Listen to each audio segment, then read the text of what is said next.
Mungkin siswa-siswi semuanya pernah mencatat kemana saja perginya uang saku yang telah diberikan oleh orang tua masing-masing. Seperti setelah mendapatkan uang saku, uangnya dipakai untuk bayar hutang ke teman, pinjam duit lagi ke teman, beli Wacom baru, bayarin wifi, dan dapat komisi dari jual gambar. Itu adalah contoh sederhana dari akun yang formatnya belum baku. Jadi ketika jumlah transaksi yang dilakukan sudah sangat banyak, jika formatnya belum dibakukan, itu akan menjadi kesulitan atau masalah nantinya pada saat melakukan pengelompokan transaksi-transaksi. Tapi jangan takut, solusi masalah ini adalah akuntansi. Karena format akun yang ada dalam akuntansi itu sudah baku, sehingga memudahkan kita dalam mengelompokkan transaksi-transaksi yang akan kita lakukan. Jadi, dalam akuntansi sendiri, definisi akun adalah tempat mencatat terjadinya perubahan kekayaan perusahaan. Pada dasarnya, terdapat 5 jenis akun, yaitu aktiva, hutang, modal, pendapatan, dan beban. Akun aktiva, hutang, dan modal itu tergolong kepada akun real. Sedangkan pendapatan dan beban itu tergolong kepada akun nominal. Jadi sekarang kita akan melihat definisi masing-masing dari akun real dan akun nominal. Akun real adalah kelompok akun nyata dan pada umumnya berwujud fisik. Akun real pada suatu periode akan dibawa ke periode berikutnya.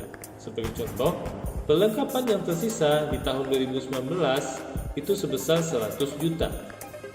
Jumlah ini akan menjadi saldo awal perlengkapan di tahun berikutnya, yaitu tahun 2020. Makanya, akun real juga disebut dengan akun permanen. Sedangkan akun nominal adalah akun yang bersifat sementara dan berlaku hanya dalam satu periode akuntansi. Berbeda dengan akun real, akun nominal akan ditutup saldonya pada akhir tahun alias dinominal. Sekarang kita akan masuk ke jenis akun real. Yang pertama adalah aktiva atau harta.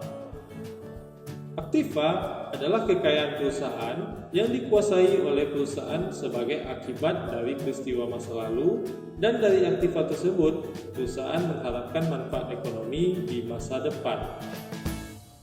Biasanya, perusahaan menggunakan aktiva untuk memproduksi barang atau jasa yang dapat memuaskan kebutuhan pelanggan dan merupakan bagian dari aktivitas perusahaan. Aktiva itu terbagi menjadi 5 jenis. Yang pertama adalah aktiva lancar. Aktiva lancar adalah aktiva yang sangat mudah diuangkan dan umur pemakaian aktiva ini kurang dari 1 tahun dan pada umumnya hanya digunakan 1 kali dalam proses produksi. Sebagai contoh adalah kas, piutang, perlengkapan, persediaan barang dagang, beban dibayar di muka, dan pendapatan yang masih harus diterima. Yang kedua bentuknya adalah investasi. Pada perusahaan tertentu, terdapat sejumlah dana yang tidak produktif atau tidak digunakan dalam kegiatan perusahaan. Jadi agar dana tersebut menjadi produktif, salah satunya adalah dengan menginvestasikan dana tersebut pada perusahaan lain dalam bentuk investasi. Bentuk yang ketiga adalah aktiva tetap. Aktiva tetap adalah aktiva perusahaan yang umur ekonomisnya lebih dari 1 tahun dan dapat digunakan berkali-kali. Salah satu ciri dari aktiva tetap ini adalah adanya penyusutan, kecuali tanah. Contohnya adalah peralatan, mesin, kendaraan, dan tanah. Bentuk berikutnya adalah aktiva tetap tidak berwujud. Sebagian gedung, mesin, dan peralatan itu merupakan aktiva yang berwujud. Tetapi ada aktiva tetap yang tidak berwujud. Seperti contoh adalah paten, hak cipta, dan franchise. Dan berikutnya adalah harta-harta lain. Terdapat aktiva yang tidak dapat dikelompokkan ke dalam aktiva tetap maupun aktiva lancar. Jadi aktiva ini dikelompokkan ke dalam aktiva lain-lain. Seperti contoh adalah barang konsinyasi atau gedung yang masih dalam pembangunan. Sekarang kita masuk ke akun kedua, yaitu kewajiban. Kewajiban atau yang lazim kita sebut dengan utang memiliki esensi bahwa perusahaan memiliki kewajiban atau keharusan masa kini terhadap pihak lain. Kewajiban dibedakan menjadi kewajiban jangka pendek dan kewajiban jangka panjang.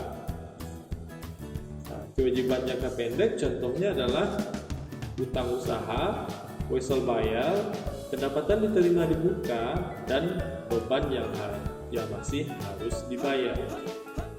Sedangkan kewajiban jangka panjang contohnya adalah hipotek dan utang obligasi atau bond payable. Akun ketiga yang termasuk kepada akun real adalah ekuitas atau modal. Modal adalah hak residual atas aktiva perusahaan setelah dikurangi dengan kewajiban. Sekarang kita masuk ke jenis akun nominal. Yang pertama adalah pendapatan. Pendapatan adalah sesuatu yang diperoleh dari kegiatan perusahaan dalam satu periode tertentu, baik dari kegiatan utama perusahaan maupun kegiatan yang lain. Sebagai contoh seperti pendapatan dari pendapatan jasa, pendapatan dari bunga, dan sebagainya. Dan yang terakhir adalah beban. Beban biasanya berbentuk arus kas keluar dari perusahaan ke pihak yang lain. Contoh dari beban antara lain adalah beban gaji, beban iklan, beban penyusutan, dan beban bunga. Oke, sekian video hari ini. Saya harapkan semuanya paham dengan apa yang telah disampaikan tentang akun. Sampai ketemu lagi di video selanjutnya.